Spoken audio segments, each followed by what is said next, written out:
Miso eggplant is truly one of the most delicious dishes going around. It makes a great side dish for any meal, it's super easy to make, and I just think that miso is just so good.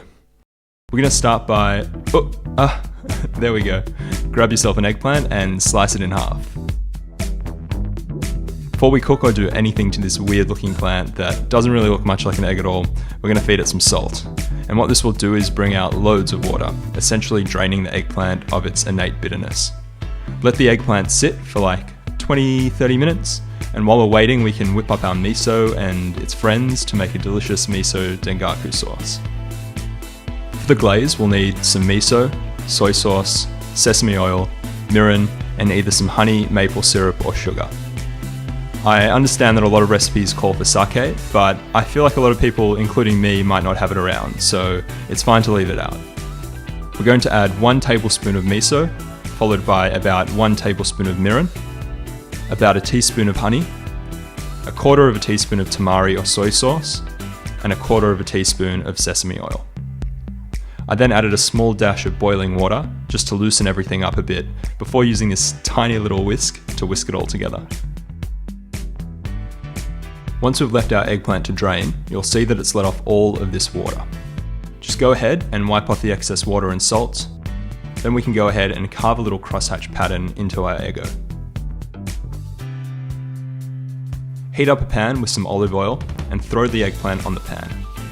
Our goal here is to get a bit of colour and char on the eggplant. So after a bit, flip it over on the skin side for a minute or two, then flip it back, flesh side down, and throw in a lid to keep our eggplant nice and cozy, kick-starting the cooking process. Once the eggplant's almost fully soft and has a bit of colour, remove it from the pan, and we're going to coat our eggplant with the miso.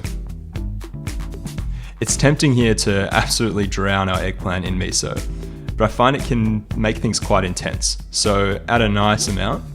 Make sure the miso fills all the cracks and crevices within our eggplant.